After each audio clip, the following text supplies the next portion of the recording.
Stem26 is going to look at how does training affect performance and continue on from the previous stem. We're going to be paying particular attention to the psychological strategies to enhance motivation and manage different forms of anxiety. We're going to be looking at concentration and attention skills, mental rehearsal, visualization, imagery, relaxation techniques, and goal setting. First one here, concentration and attention skills.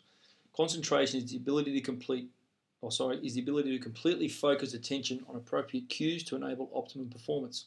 When inexperienced athletes compete, they have trouble dealing with all the new stimuli and can become distracted. Experienced athletes learn how to switch off their concentration when it is not needed so that they can avoid fatigue. They can also return to concentration quite easily if they have been distracted and focus on the task at hand. Once concentration has been broken, athletes may stop thinking of where they should be in the game or what move is happening next. And again, this will impact on their performance in a negative way. There are many ways athletes can practice concentration and focus on a task. First one, the athlete needs to learn to relax a little, so controlling their breathing. They then go through the process of centering, saying some key words which will keep them on track to focus. And a lot of time you see people doing this when they're goal kicking. Athletes should recognise distractors and deal appropriately with them. So by trying to block out things such as the crowd that may be a distraction to them. The ability of an athlete to attend to appropriate stimuli during competition is called attention, focus, or concentration. It involves focusing attention on relevant environmental cues. So we've got a picture here of a rugby union goal kicker. What are some of the cues that he may need to be thinking about? So he would have a usual pre-kick routine that he would go through. And by doing that routine, he gets himself into the same situation every single time he's about to kick the ball. The other example would be Jamie Soward. We've all seen Jamie Soward kick a goal.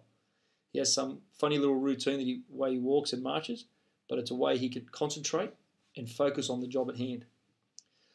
If we go back to the rugby union goal kicker here, some of the irrelevant cues might be the crowd behind the goalpost, the player running towards the kicker, the actual score if they're down by 1 or 2 points, and this could win the game. Remembering in rugby union they're allowed to run once they come in for the kick. So the ability of the kicker to focus on relevant cues and to filter out all irrelevant noise and movement is critical to the execution of the skill. So the better this can be performed, the more chance the player's got of concentrating at the high level and being able to perform well. Mental rehearsal, visualization, imagery. So visualization involves the athlete to relate specifically to pictures in their mind of the performance that they will be undertaking. It is imagining what the skill or parts of the skill will look like from their perspective. Often spectators may see downhill skiers visualising the performance they're about to do with their eyes closed, moving their body as they go down different parts of the mountain. So that's visualising what they're about to do. Where mental rehearsal, this also involves images an athlete may form. Images an athlete may form of skilled performance. But the difference between visualization and mental rehearsal is that mental rehearsal involves more than just picturing the activity. It includes all the surrounding activity that goes with the actual performance, such as spectators, the noise, crowd, weather conditions, and any other external factors that may impact on the athlete cannot control.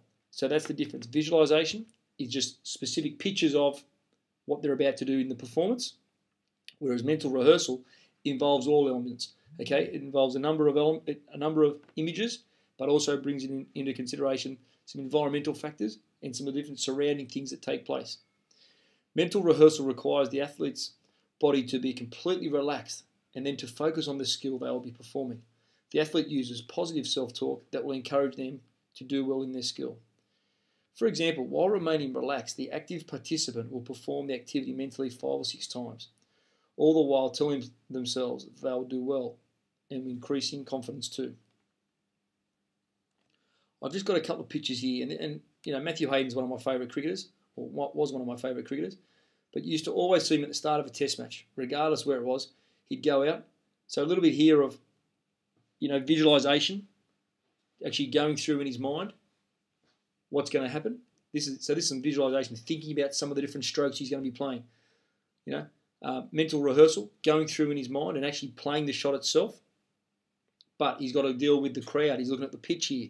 He's picturing the ball coming down out of the bowler's hand. So all these other things besides just playing a cover drive. Michael Phelps, also the swimmer, before an event, how he would concentrate, visualise the stroke he's about to do. So there are some important athletes there, but Matthew Hayden was always renowned for doing this before a test match. The other part about impact of training on performance is relaxation techniques. Relaxation techniques are often used by sports performers to calm themselves, therefore decreasing the amount of anxiety and controlling their arousal levels. We've already spoken about different arousal levels, the inverted U hypothesis. An astute and experienced performer will be able to relax in stressful situations and to respond with composure without becoming under-aroused. Relaxation can be useful before, during and after an event and usually precedes a mental imagery session. I've just got down the bottom here a number of different relaxation techniques and we're going to explain them. There's progressive relaxation, autogenic training, meditation, biofeedback and hypnosis. Progressive relaxation involves a systematic tensing and then releasing of muscles. If all muscles are relaxed, it is important to experience feelings of stress and tension. The following is one progressive relaxation technique. Make a fist with the right hand and squeeze tightly for 5 to 7 seconds. Concentrate on being aware of the strain in the back of the hand and up the arm. Let the hand relax completely and feel the difference. This is a form of progressive relaxation. Autogenic training relies on using self-suggestion to generate feelings of heaviness and warmth in the muscles. The limbs will feel heavy because of lack of muscle tension, and they will feel warm because the blood vessels dilate.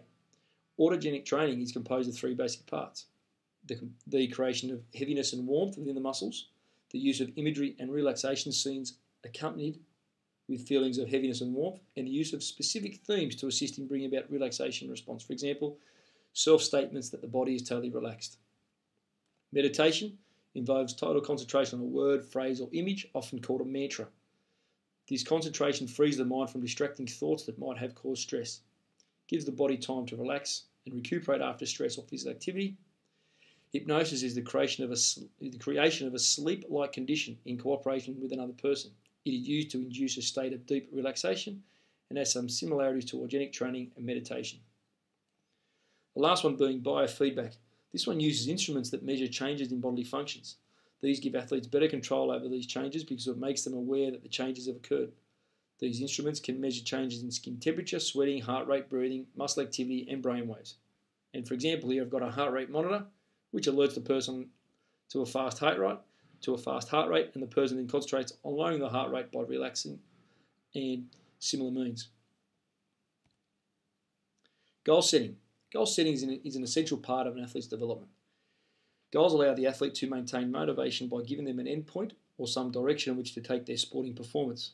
Goals then provide a short and long-term motivational focus for the athlete. Appropriately set goals will allow the athlete a sense of achievement if they meet these goals. Goal setting should be used so that the athlete can see great improvements, including increased pride and self-confidence, improved performance, and less stress and anxiety. Good goal setting can prevent boredom in the activity they're partaking. Whenever an athlete or sports coach sets a goal, it should be done by trying to outline how the goal will be achieved in conjunction with what the athlete is currently doing.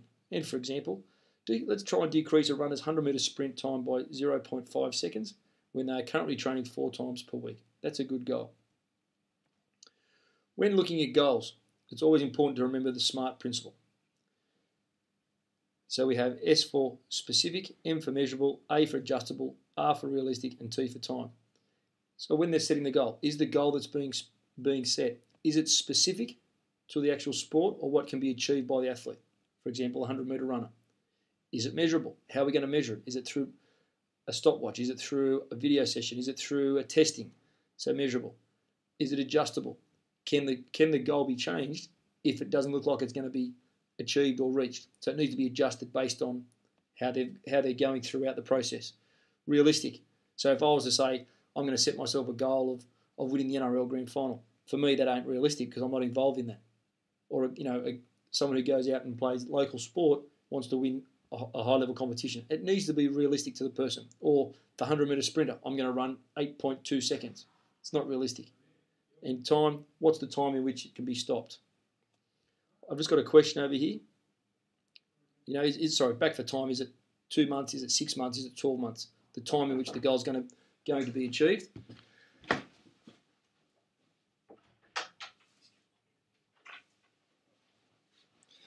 There's just a question here that says, describe how goal setting helps improve an athletic performance. I'll just ask you to complete that.